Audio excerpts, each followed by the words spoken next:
So hi, Kate. Thanks so much for joining me today from London. Thank you, Micaela. Great to see you.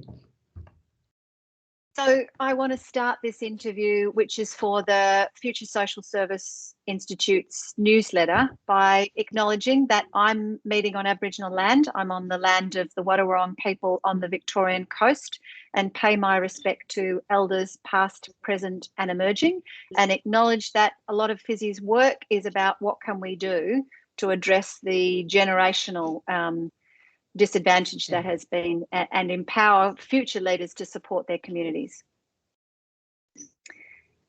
So, Kate, I want to talk to you a bit about your leadership journey. And you've had an incredibly inspiring career, and you've made some really profound impacts and contributions, particularly around ending violence against women and advocating for human rights in the work that you've done. You now hold one of the most senior roles in the United Nations as the Deputy High Commissioner for Human Rights. But you started your career as a coordinator at the Royal Women's Hospital and helped establish Australia's first Centre Against Sexual Assault in the 90s. It was great doing the research for your bio. I didn't realise that you'd played such a significant role in that. So, Kate, thank you for contribution to what is now a very important and significant sector. You were CEO at Broadmeadows Community Health Centre, which was the largest in Australia at the time, and then held leadership roles in Amnesty, both here in Australia and in London. So that's a significant leadership journey. And I know that a lot of the people that read this newsletter are thinking about their own leadership journey. So I'm curious about what's guided and inspired and nurtured you on your leadership journey. Well, thank you, Micaela, and thank you so much for thinking of me in regards to this important series. I should perhaps confess that I have stepped down as a Deputy High Commissioner for Human Rights, and am now a little freer of that burden, although that's still it's a very strong and recent memory. Throughout my life, I guess it was how I felt when I was 18 or 19 or so, when I would see that as the moment where I was clearest in my anger and my fury at the fundamental injustices of sexism and racism. And I remember being utterly appalled that things such as the colour of one's skin or the language that one spoke at home or one's genitalia were so determinative of future, of opportunity, of standing and status.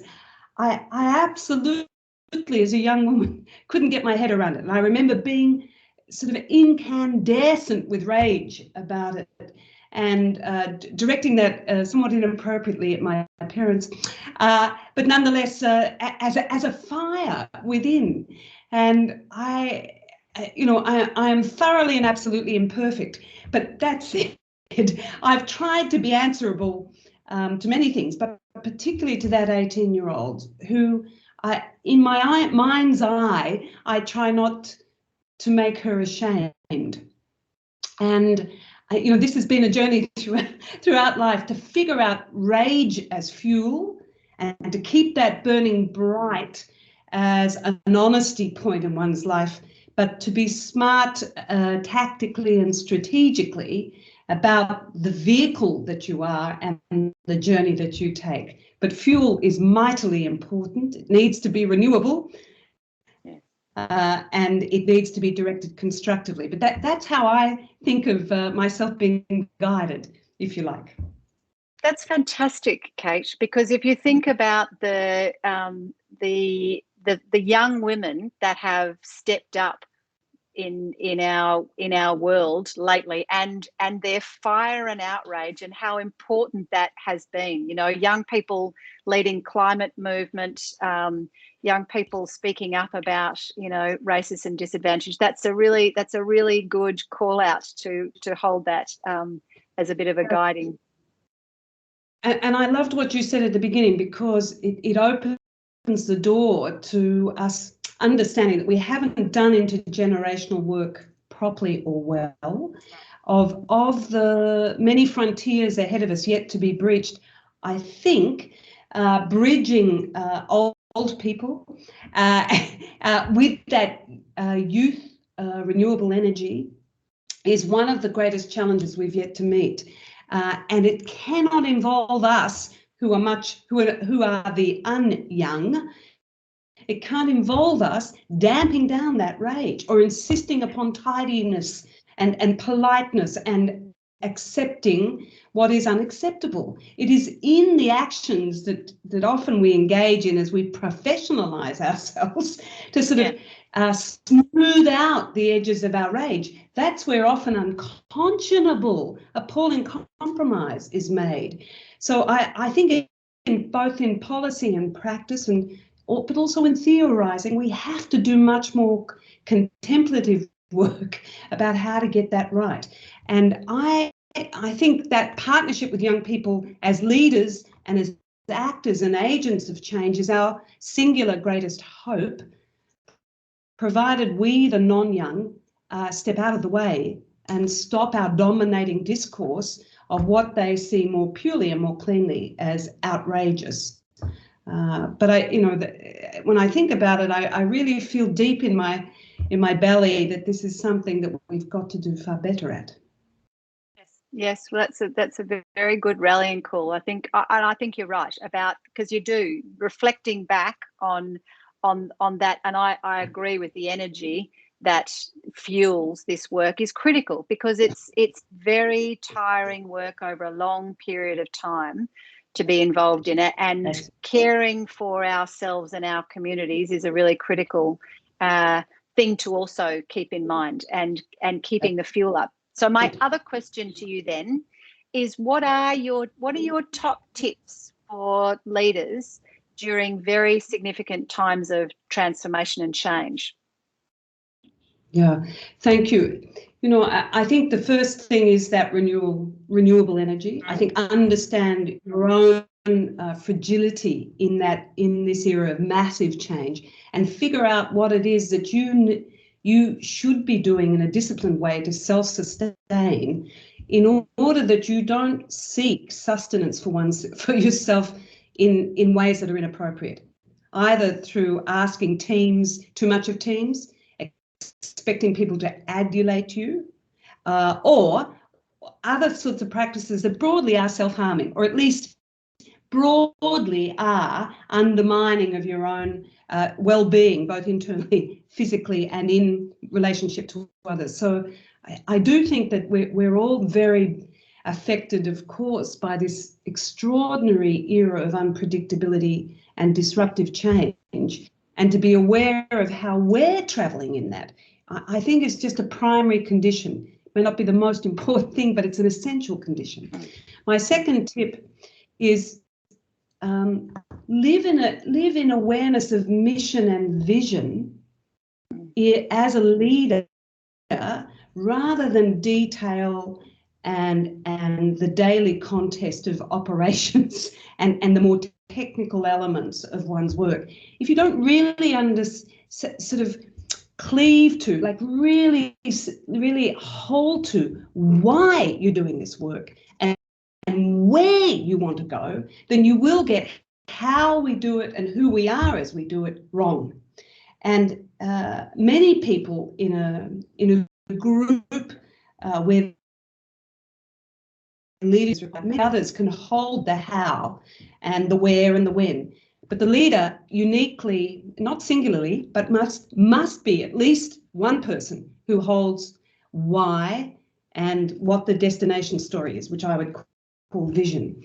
I think often and it's tough for feminists in particular, I would say, because we rightly hold to the idea that how we go about our work is as important as what we dream of achieving. And I'd say that's true. But I think at times we've overprivileged our own comfort in that how we go about our work and our own relationships. We've avoided conflict, we've avoided texture, we've avoided grit, and in doing so, we fail to recall it isn't our job, I believe, as feminist leaders, to make the work experience for ourselves the best that it can be.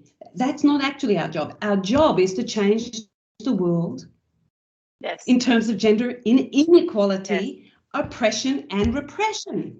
And we have to ask more of ourselves. And something I feel very strongly about is that somehow this professionalizing of the sector and our expectation that our terms and conditions be great, that our salaries be fair and just, that we be treated with respect, that as important as those things are, sometimes they become more important than the change we're delivering.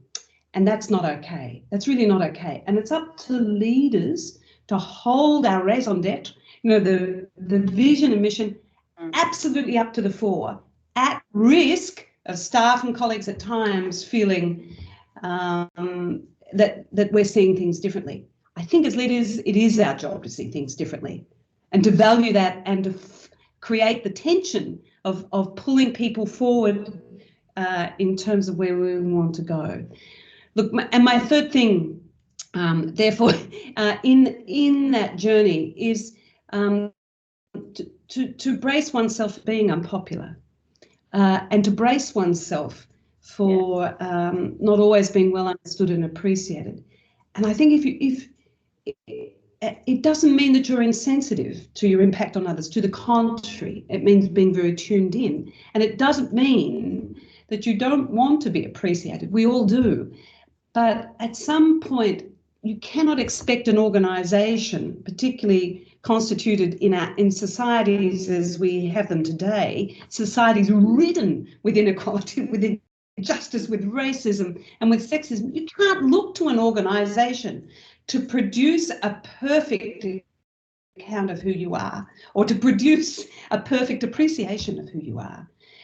So you must understand there'll be red lines. There'll be times when organisations betray you, let you down, when systems utterly do not align with that mission and vision that I was talking about.